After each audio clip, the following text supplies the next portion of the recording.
Pengenalan karakter rimba, pohon besar yang tampak kuat tapi menyimpan kekosongan batin. Di tengah taman yang luas dan cerah, berdirilah sebuah pohon tinggi bernama rimba. Daunnya rindang, batangnya kokoh, dan akarnya menembus tanah dengan kuat. Setiap pagi, burung-burung hinggap di dahannya, bernyanyi riang menyambut hari. Namun, diam-diam Rimba merasa ada sesuatu yang kurang dalam dirinya. Perbandingan awal antara Rimba dan Lila menumbuhkan rasa iri yang lembut di hati si pohon. Di bawah naungan Rimba, tumbuh bunga kecil bernama Lila. Kelopaknya berwarna lembut dan menawan. Sering dikerumuni kupu-kupu yang menari di siang hari. Rimba kerap memandangi Lila dari atas, kagum akan keindahan sederhana yang dimilikinya. Tapi diam-diam, ia merasa iri karena tak pernah dipuji seperti bunga itu. Rimba mulai kehilangan makna dirinya karena membandingkan nilai berdasarkan perhatian luar.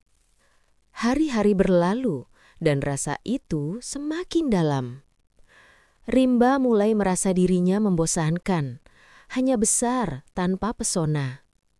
Ia menatap sekeliling taman dan berpikir, semua orang datang untuk melihat keindahan, bukan keteduhan.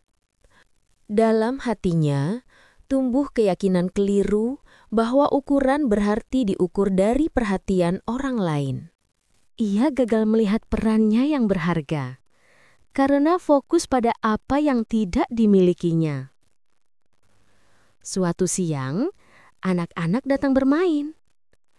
Mereka tertawa di bawah rindangnya daun, bersandar pada batang rimba.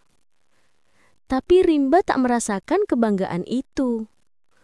Matanya justru mencari bunga yang disukai kupu-kupu. Aku tinggi, tapi tidak berarti, gumamnya merasakan beban dari pikiran sendiri. Konflik mulai terbuka lewat kejujuran Rimba yang mengakui rasa irinya pada Lila. Lila mendengar gumaman itu. Ia menatap ke atas, berkata lembut, "Pohon besar, mengapa kamu tampak sedih?" Rimba menjawab, "Aku iri padamu, Lila. Semua datang karena indahnya dirimu. Sementara aku hanya berdiri diam tanpa pujian." Lila mengingatkan bahwa kekuatan Rimba memberi kehidupan pada keindahan lain. Makna awal dari percaya diri sejati. Lila tersenyum kecil. "Tapi bukankah aku tumbuh karena naunganmu, Rimba? Tanpamu, aku mungkin sudah layu di bawah panas." Kata-kata itu menembus hati Rimba seperti sinar pertama di pagi hari. Ia terdiam, merasa disentuh oleh kesadaran baru. Momen refleksi batin, di mana Rimba mulai mempertanyakan arah pandang dan nilai dirinya. Malam tiba, Rimba menatap langit penuh bintang, merenungi kata-kata Lila. Apakah aku terlalu sibuk mencari kekaguman sampai lupa pada arti keberadaanku? Pikirnya.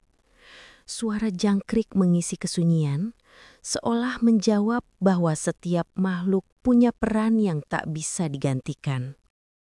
Rimba mulai menemukan kebanggaan sejati lewat kontribusinya pada kehidupan sekitar. Keesokan paginya, Rimba memandang taman dengan pandangan baru. Ia menyadari burung-burung bersarang di cabangnya. Anak-anak tertawa di bawahnya, dan akarnya menjaga tanah tetap kuat. Mungkin aku tak seindah bunga, tapi tanpa aku, taman ini tak akan sama. Percaya diri tumbuh dari kebermanfaatan, bukan penampilan. Ketika Lila melihat Rimba pagi itu, ia tersenyum cerah. "Kau tampak berbeda hari ini," katanya. Rimba menjawab, "Aku sadar, menjadi berarti tak perlu terlihat indah. Keindahan sejati adalah saat kita bermanfaat bagi yang lain. Keseimbangan antara kekuatan dan keindahan menunjukkan harmoni alami setelah kesadaran. Hari-hari berikutnya berjalan damai. Lila mekar di bawah perlindungan rimba, dan rimba berdiri gagah memberi teduh bagi semua. Mereka saling menguatkan dalam kesederhanaan. Taman itu kini terasa lebih hidup, seimbang antara kekuatan dan keindahan. Kesadaran bahwa perbedaan bukan ancaman, melainkan pelengkap keindahan hidup. Sore hari, angin berhembus lembut melewati dedaunan. "Kita berdua sama-sama indah," kata Lila. "Hanya dengan cara yang berbeda."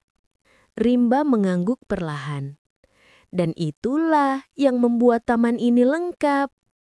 Makna percaya diri sebagai penerimaan diri yang penuh syukur dan kejujuran. Saat matahari tenggelam di balik bukit, Kaman diselimuti cahaya keemasan. Rimba dan Lila berdiri dalam diam, saling menghargai keberadaan masing-masing. Mereka kini tahu, percaya diri sejati bukan tentang siapa yang paling menonjol, tapi siapa yang paling tulus menjadi dirinya sendiri.